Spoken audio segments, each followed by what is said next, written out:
Islamabad high court के 6 जजेस ने जब से सुप्रीम कोर्ट को खत लिखकर खदशात का इजहार किया तब से अफवाहों का बाजार गर्म रहा।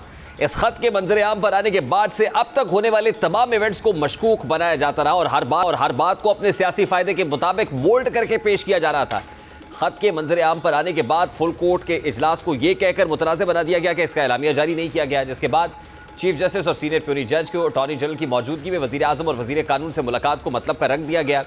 कमीशन का क़याम और इसके TORs को भी मुतनाज़ बनाया गया और तो और तसद्दुक़ हुसैन जिलानी जिन्हें किसी भी वक्त की गुड बुक्स में थे, उनके बारे में ऐसे कमेंट्स पास किए गए कि उन्होंने जान बचाने में ही आफियत जानी और इसके खुद नोटिस केस पर अफवाहों का बाजार गर्म था।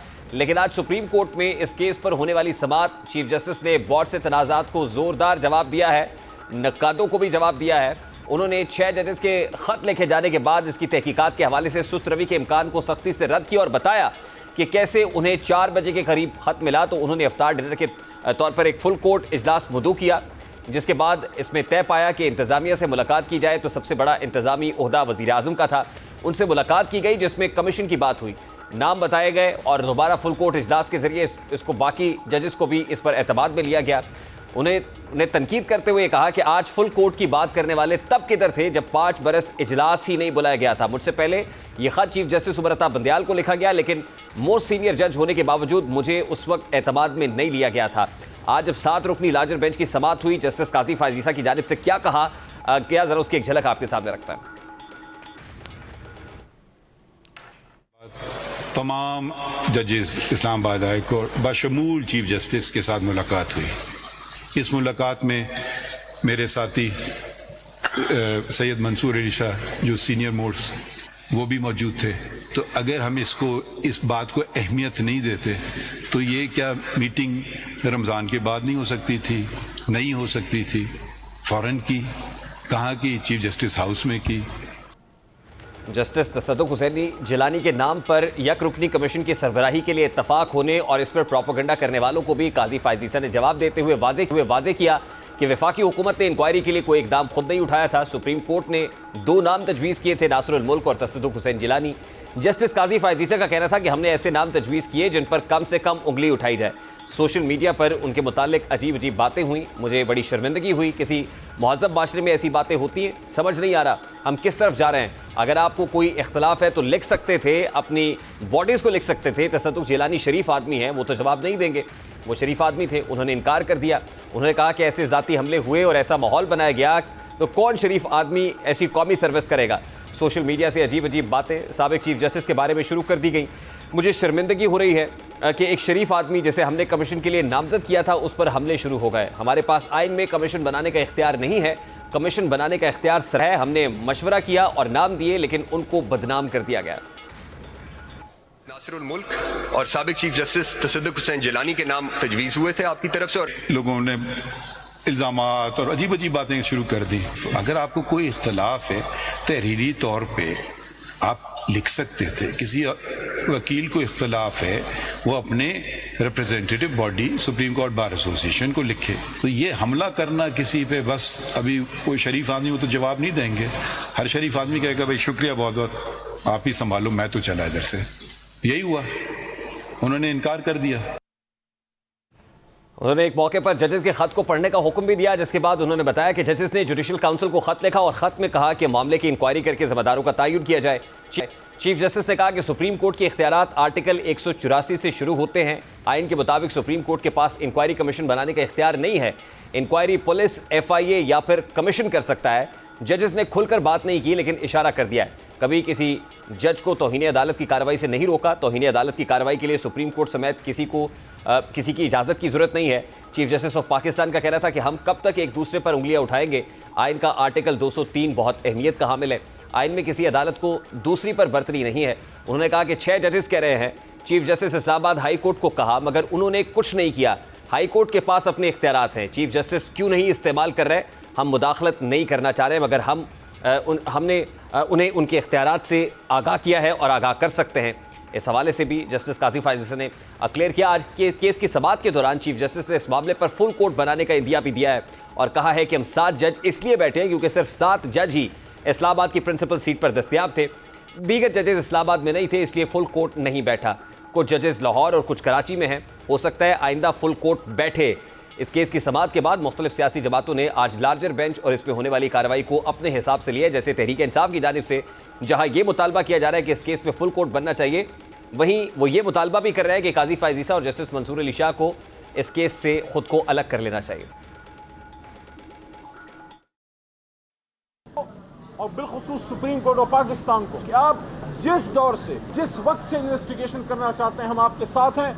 कोई भी गलत अमल आज हुआ है या माजी में हुआ है, गलत अमल गलत है, wrong is wrong, two wrongs don't make one right. ये निज़ाम इंसाफ पे हमला हुआ है और जब निज़ाम इंसाफ पे हमला हो जाए तो कोई निज़ाम बाकी नहीं रह सकता।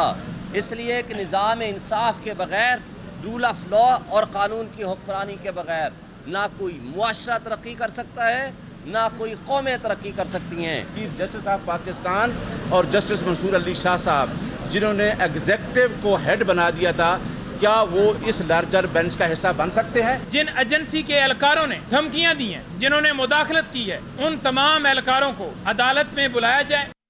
दूसरी जानिब हुकूमत ये समझती है कि जजेस के मामले पर पीटीआई और उसके बानी के बयानात पर सुप्रीम कोर्ट के असखुद नोटिस को सियासत की नज़र करके अपनी मजमूम मकासद को कामयाब करने की कोशिश की जा रही है।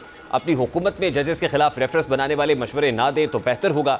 आज काजी फायज़ ईसा ने फुल कोर्ट बनाने का इंदिया दिया और कहा कि वो अपने साथी जजेस के साथ मजबूती के साथ खड़े हैं, लेकिन बेहतर यही होता कि वो आज फुल कोर्ट बनाने का ऐलान कर देते। ईद के बाद जजेस की मसरूफियत दूसरे शहरों में ख़त्म हो चुकी होती या उन्हें इन मसरूफियात से कुछ देर फारिग करके इस केस को अहमियत दी जा सकती थी, जिससे ये तासुर मिलता कि अदलिया सही मानों में अपने जजेस के साथ खड़ी है। वरना यही समझा गया है कि काजी फायज़ ईसा ने भी सिर्फ बातें की, नशस्तम गुफ्तम और बर्खास्तम ही रही। हुकूमत की तरफ से पर्टिकुलरली इस पर क्या मौक़िफ़ अपनाया जा रहा है, सबसे पहले डॉक्टर तारिक फजल का साउंड आपको सुनवाते हैं कि वो इस पर क्या कहते हैं। मखसूस सियासी जमातें सोशल मीडिया के ज़रिए, अपने बयानात के ज़रिए और अदरवाइज़ इलेक्ट्रॉनिक व प्रिंट मीडिया के ज़रिए जो अदलिया के फैसलों के ऊपर और अदलिया के सोच के ऊपर जो असरअंदाज होती हैं, क्या वो प्रेशर नहीं है? और सबसे बड़ी बात ये कि क्या वो अपनी मर्जी के बेंच तश्कील दिलवाना नहीं है? अब इस लार्जर बेंच के ऊपर भी पाकिस्तान तहरीक इंसाफ को एतराज़, जजेस का नाम ले लेके उनकी किरदार कुशी कि अगर ये अदलिया पे दबाव नहीं है तो फिर ये क्या है? या आपकी मर्जी के फैसले होंगे तभी अदलिया जो है वो आज़ाद है। राना सनाउल्लाह ये समझते हैं कि ये नशस्तम गुफ्तम बर्खास्तम है, इसका कोई नतीजा निकलेगा नहीं। दूसरी तरफ जो हुकूमती वर्जन सामने आ रहा है वो ये है कि जो हुकूमत ने कमीशन बनाया था उसको भी कंट्रोवर्शियल करने की कोशिश की गई, जस्टिस काजी फायज़ ईसा को भी कंट्रोवर्शियल करने की कोशिश की गई, लेकिन ये मामला अब जिस जाने बढ़ रहा है इससे हल निकलेगा। 29 अप्रैल तक ये मामला अब इल्तवा में है। अगली समाअत 29 अप्रैल को होगी और उस पर यकीनन जो इंदिया दिया गया है कि फुल कोर्ट बनेगा, तो ये भी ऐन मुमकिन है कि तमाम जजेस दस्तयाब हो जाएं और इस पर फुल कोर्ट तश्कील दे दिया जाए। और यही मुनासिब भी होगा कि जब ये मुतालबा किया जा रहा है कि इस सारे मामले के ऊपर फुल कोर्ट बनाया जाए, तो फुल कोर्ट बना के इस मामले पर दूध का दूध और पानी का पानी हो जाना चाहिए। लेकिन ये बात भी देखने की है कि सुप्रीम कोर्ट ऑफ पाकिस्तान के पास अब रास्ता क्या है, मुमकिन ऑप्शंस क्या है। आज जस्टिस काजी फायज़ ईसा ने क्लियर कर दिया कि सुप्रीम कोर्ट ऑफ पाकिस्तान कोई तहकीकाती इदारा तो नहीं है, लेकिन वो किसी तहकीकाती इदारे की मदद ले सकते हैं। अब यकीनन एक तो एडवाइजरी जुरिस्डिक्शन जो है सुप्रीम कोर्ट ऑफ पाकिस्तान की, जिसमें कोड ऑफ कॉन्डक्ट से मुतालिक इस्लामाबाद हाई कोर्ट के 6 जजेस ने पूछा और आज आर्टिकल 203 अटॉर्नी जनरल ने पढ़कर भी सुना दिया कि जिसमें जजेस के पास ये इख्तियार है, इवन सेशन कोर्ट के जजेस के पास भी इख्तियार है कि अगर कोई उनके काम में मुदाखलत करता है, मेडलिंग करता है, इंटिमिडेट करने की कोशिश की जाती है, कोई इंटरवेंशन होती है, तो वो फौरी तौर पर कंटेम्प्ट प्रोसीडिंग्स को इनिशिएट कर सकते हैं। और इसमें जस्टिस काजी फायज़ ईसा ने क्लियर किया कि इसमें किसी की राय की ज़रूरत नहीं है, इसमें चीफ जस्टिस ऑफ पाकिस्तान को भी इंटरवीन करने की ज़रूरत नहीं है, जज अपने तौर पर ये इनिशिएटिव ले सकते हैं। दूसरी इंपॉर्टेंट चीज़ ये है कि अगर इस सारे मामले की तहकीकात होनी है, इसकी तय तक जाना है, क्योंकि आज जस्टिस शौकत सिद्दीकी का मामला भी टेकअप किया गया और जस्टिस शौकत सिद्दीकी के केस के अंदर भी जस्टिस काजी फायज़ ईसा ने हवाला दिया कि उसमें जो तहकीकाती जुरिस्डिक्शन है वो सुप्रीम कोर्ट ऑफ पाकिस्तान की नहीं थी और ना मामले की तहकीक जो है वो हम कर सकते थे। उसके लिए यकीनन कोई इंटेलिजेंस एजेंसी, कोई तहकीकाती एजेंसी चाहिए है और supreme court of Pakistan at this point in time इस मामले के ऊपर ये कर सकती है, या तो कोई जुडिशल कमीशन बना सकती है या फिर कोई ज्वाइंट इन्वेस्टिगेशन टीम मुरतब की जा सकती है। अगर judicial commission supreme court of Pakistan को बनाना है तो जो मुतालबा सुप्रीम कोर्ट से किया जा रहा है वो ये है कि हाजिर सर्विस जजेस पर मुश्तमिल एक जुडिशल कमीशन बनाया जाए। हत्ता कि एतजाज़ एहसन साहब, जो बैरिस्टर चौधरी एतजाज़ एहसन है, उन्होंने जो पटिशन किया और उनकी प्रेयर में भी ये है कि उस तर्ज का कमीशन बनना चाहिए जैसा मेमो केस के अंदर कमीशन था, मेमो गेट पर सुप्रीम कोर्ट ऑफ पाकिस्तान ने जिस तरह का कमीशन बनाया था उस तरह का कमीशन तश्कील दिया जाना चाहिए।